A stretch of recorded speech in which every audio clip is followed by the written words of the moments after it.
Baik, selamat bertemu. Salam sukses buat semua. Pada kesempatan ini kita akan membahas apa yang disebut dengan plexer, yaitu yang terdiri dari multiplexer dan demultiplexer. Multiplexer ini digunakan pada komunikasi data.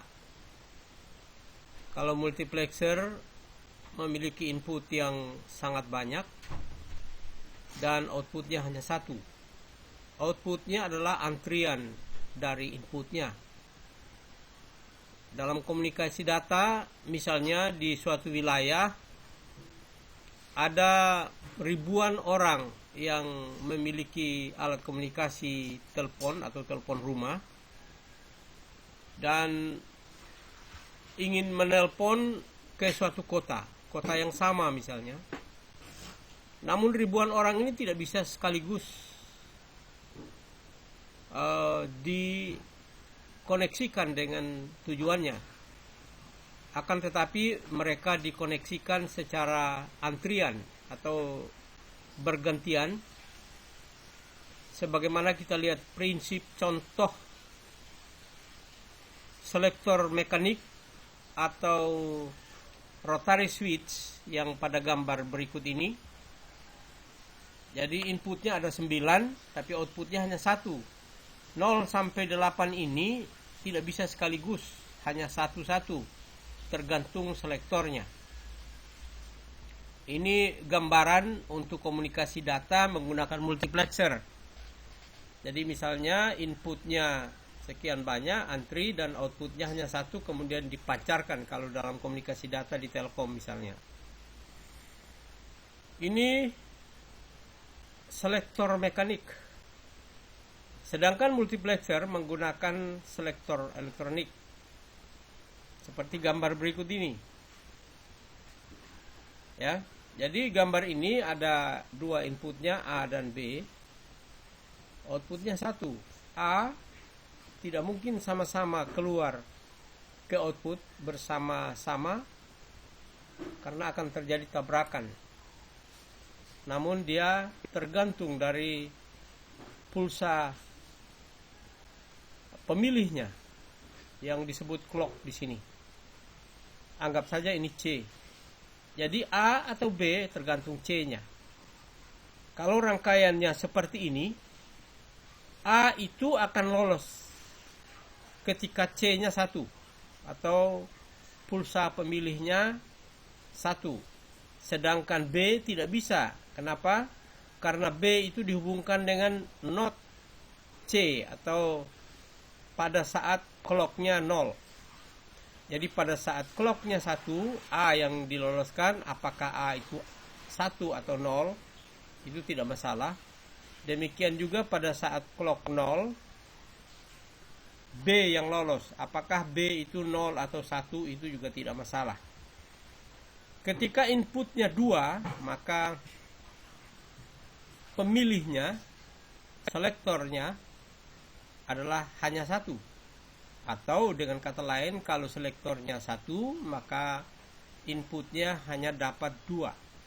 Kalau selektornya 2, misalnya C dan seterusnya, atau X dan Y misalnya, maka inputnya adalah 4, kolektornya 3, inputnya bisa sampai 8, yaitu pangkat daripada bilangan biner. Contoh misalnya yang untuk input 2 ini, A persamaan W-nya atau outputnya itu sama dengan Karnaugh mapping, A kali C atau B kali not C. Itulah persamaan output dari multiplexer dengan 2 input atau 1 selektor. Selanjutnya, ketika kita ingin memperbanyak input, maka kita harus memiliki rangkaian yang inputnya juga banyak dengan perbandingan selektor yang seimbang. Seperti yang saya katakan tadi, bahwa selektornya 2, inputnya harus bisa sampai 4. Kemudian kalau inputnya 3, inputnya selektornya 3, input ini bisa sampai dengan 8, yaitu kelipatan 2-nya. Persamaan outputnya adalah seperti ini, ya. Ini adalah sama dengan persamaan Karnaugh mapping. A itu lolos apabila X dan Y-nya 1. Kita lihat, A itu pada gerbang N yang pertama ini, dia dihubungkan dengan X 1 karena tidak melalui NOT. Jadi X-nya 1, A yang lolos.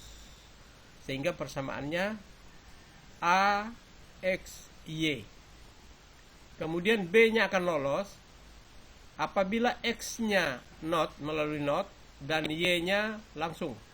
Contoh, misalnya B-nya, X-nya melalui NOT masuk ke sini, B-nya masuk, kemudian Y-nya adalah Y sebelum melalui NOT, berarti 1.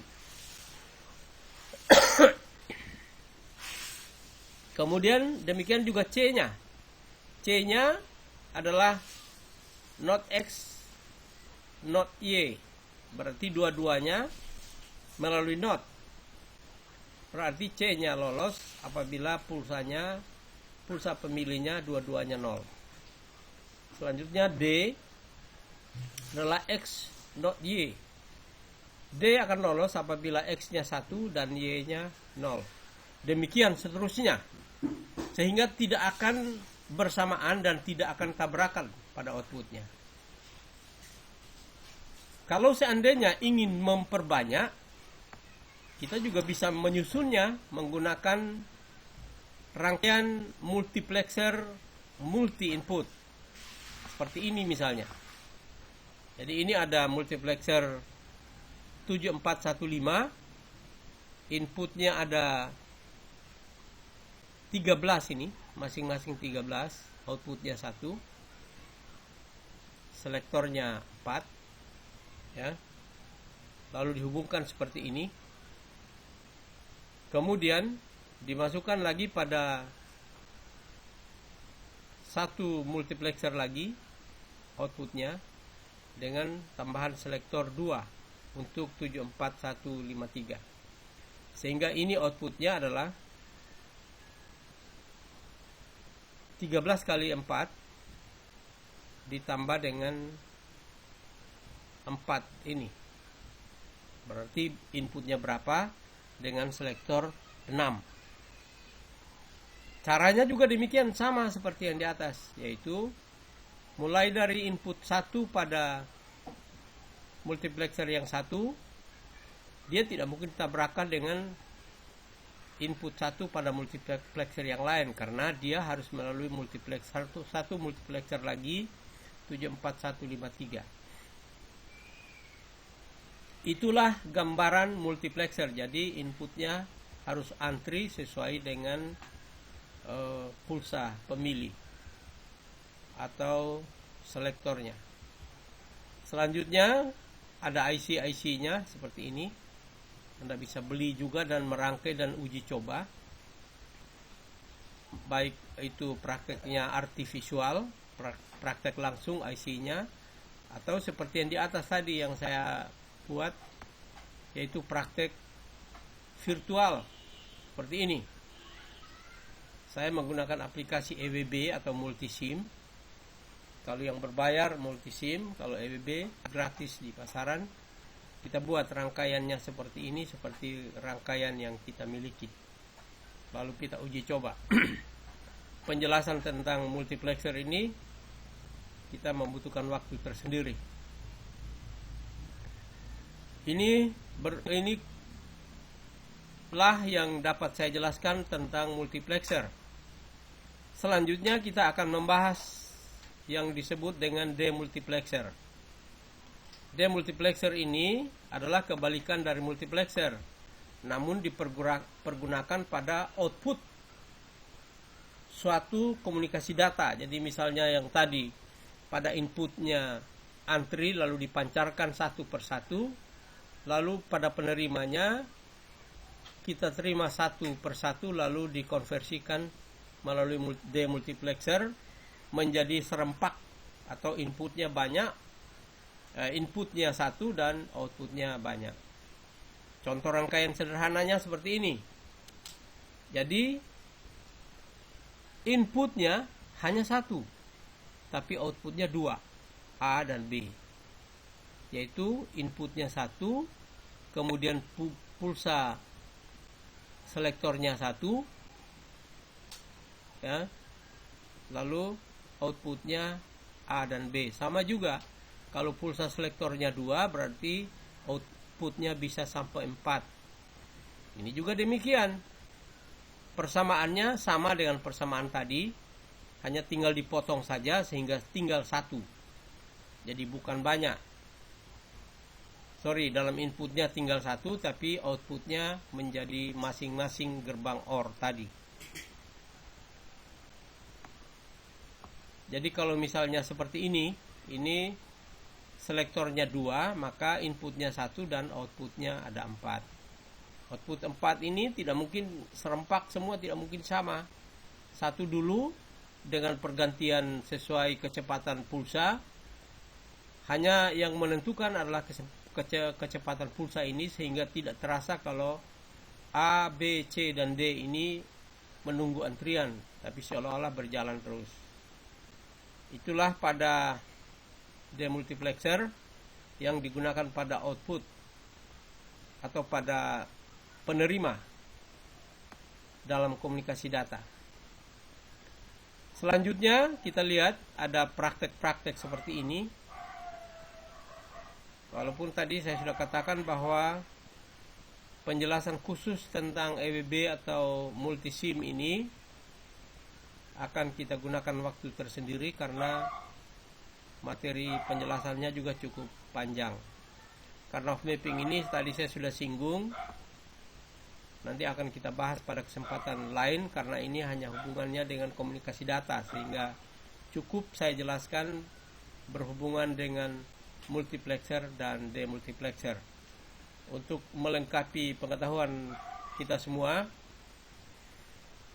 akan saya kirimkan juga kepada kalian semua file Word atau extension doc yang bisa kalian baca secara teliti dan secara berulang-ulang. Saya kira demikian. Ketika ada pertanyaan, mohon nanti ditanyakan lewat WA maupun lewat Facebook. Terima kasih.